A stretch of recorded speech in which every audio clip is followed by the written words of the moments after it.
একটা ফেসবুকে স্ট্যাটাসের সূত্র ধরে তার মাকে গ্রেপ্তার করেছে, এটা কি মানবাধিকারের লঙ্ঘনের পর্যায়ে পড়ে কিনা? ধন্যবাদ। এই জিনিসটা আমি একটু পরিষ্কার করতে চাই।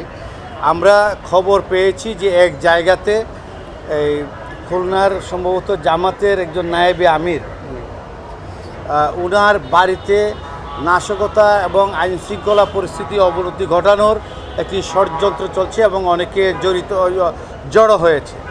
এই তথ্য পেয়ে আমরা সেখানে যাই এবং অভিযান পরিচালনা করি। আমাদের উপস্থিতি টের পেয়ে অনেকেই পালিয়ে যায়।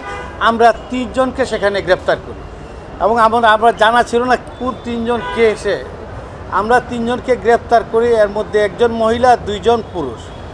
এবং তাকে গ্রেপ্তার করার পরে খবরটা আসছে যে এটা বোধহয় যিনি নারী সে বোধহয় তার ওই যে পোস্ট করেছে তার ছেলে ফেসবুক স্ট্যাটাস দিয়েছে। বাট এটা আমাদের কোনো জানা ছিল না। আমরা তথ্য পেয়েছি ওই বাড়িতে কিছু সংখ্যক লোক আইনশৃঙ্খলা পরিস্থিতির ঘটানোর জন্য তারা সমবেত হয়েছে।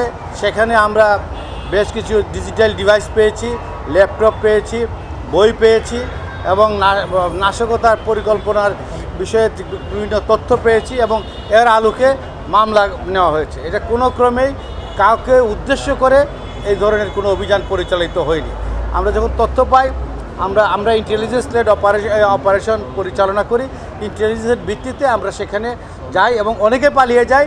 যাদেরকে পেয়েছি তাদেরকে আমরা গ্রেপ্তার করেছি। আইনশৃঙ্খলা বাহিনীর যে সকল সদস্য আছেন, আমার দৃষ্টিতে এখনও কোনো রাজনৈতিক বক্তব্য পরিলক্ষিত হয়নি।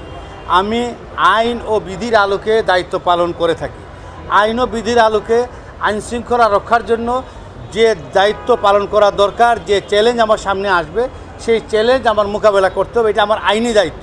পেশাদারিত্বের সাথে সেই আইন প্রয়োগ করার দায়িত্ব আমার উপর অর্পিত হয়েছে এবং এই আইনানুগ দায়িত্ব পালনে আমাদের সদস্যগণ কখনো কুণ্ঠিত নয় এবং এটা আমার দায়িত্ব। আমার দায়িত্ব তো আমার পালন করতে হবে। আইনানুগ দায়িত্ব পালন করতে আমি বাধ্য এবং এই আইনানুগ দায়িত্ব পালন করার জন্য আমার প্রশিক্ষণ রয়েছে।